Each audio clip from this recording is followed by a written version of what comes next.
এই মামলায় ক্রিকেটার নাসির হোসাইন এবং তামিমা সুলতানা বেকসুরভাবে খালাসপ্রাপ্ত হয়েছেন এবং তারা ন্যায় বিচার পেয়েছে।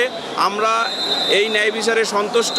তামিমার বিরুদ্ধে যে মামলা রায় ঘোষণার জন্য নির্ধারিত ছিল, সেই মামলায় মাননীয় আদালত তার সকল সাক্ষ্য প্রমাণ অর্থাৎ উভয় পক্ষের সকল সাক্ষ্য প্রমাণ বিশ্লেষণ করে এই মর্মে সিদ্ধান্তে উপনীত হয়ে রায় ঘোষণা করেছেন যে ক্রিকেটার নাসির হোসাইনের বিরুদ্ধে আনীত বেবিচার ও প্রলুব্ধ করার অভিযোগ প্রমাণিত হয়নি এবং নিরঙ্কুশভাবে তারা প্রমাণিত হয়নি জন্য খালাস দিয়েছেন। একই সাথে এই মামলার অপর আসামি তামিমা সুলতানা, তার বিরুদ্ধে আনীত যে অভিযোগ সেগুলো বাদী প্রমাণ করতে পারেননি জন্য তাকেও এই মামলা হতে বেকসুর খালাস দিয়েছেন।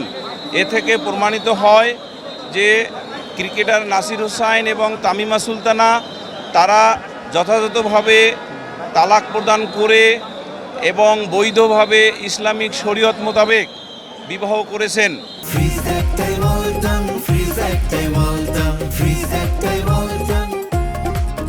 মহামান্য উচ্চ আদালতের একটি রায় মাননীয় আদালত পড়ে শুনিয়েছেন। তার ফাইন্ডিংসে সেটি হলো যে শুধুমাত্র ইউনিয়ন কাউন্সিলের যে চেয়ারম্যান তার নিকট নোটিশ না পৌঁছানো মানে এই নয় যে তাদের মাঝে তালাক হয় নাই, অর্থাৎ স্বামী স্ত্রী মানে তালাক হবে না। এটা উচ্চ আদালত অর্থাৎ আপিল বিভাগ ওই রায়ে বলেছেন যে স্বামী স্ত্রীর মধ্যে কন্ডাক্টটাই হলো আসল, অর্থাৎ আচরণটাই হলো আসল। সেই আচরণের ক্ষেত্রে মাননীয় আদালত সুস্পষ্টভাবে উল্লেখ করেছেন যে 2016 সালে তামিমা সুলতানা রাকিবকে তালাক দিয়ে সৌদি আরব গিয়ে কতদিন বাংলাদেশে অবস্থান করেছেন এইটা তদন্তকারী কর্মকর্তা কিংবা বাদী তার সাক্ষ্যে কোনোভাবে উপস্থাপন করতে পারেন নাই।